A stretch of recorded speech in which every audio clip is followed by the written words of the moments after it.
Well, I have a different thread to follow, which seems to me to have something to do strongly with intellectual courage. And there's the saying that people sometimes follow and think of as important, and that's when the going gets tough, the tough get going.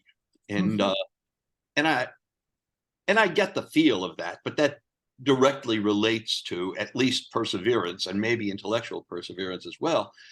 But I would also say that when the going gets tough, the rational person tries to think of other ways of accomplishing the goal and doesn't just keep going. That is, you think of alternatives, alternative paths, assumptions I might be making that are undermining my effort or are are, are discrediting what it is I'm doing. So um, again, that's a kind of crude version of intellectual perseverance, and maybe that's what they mean when they say the tough get going.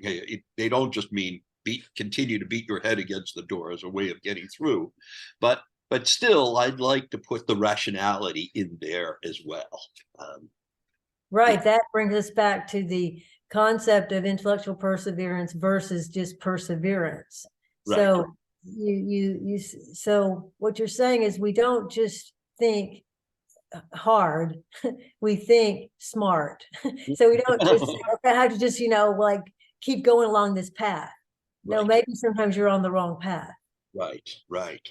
Yeah, and there are studies actually of again, high school math, of students who are good problem solvers and students who are poor problem solvers. And those who are good problem solvers will continue down a path, find it's not working out, and will go back to the beginning and try a completely different path. Whereas poor problem solvers often go down a path and it's not working out, and they continue down that path, kind of a simulacrum of intellectual perseverance. Keep at it, keep at it. Whereas it's a good idea often to rethink where I am.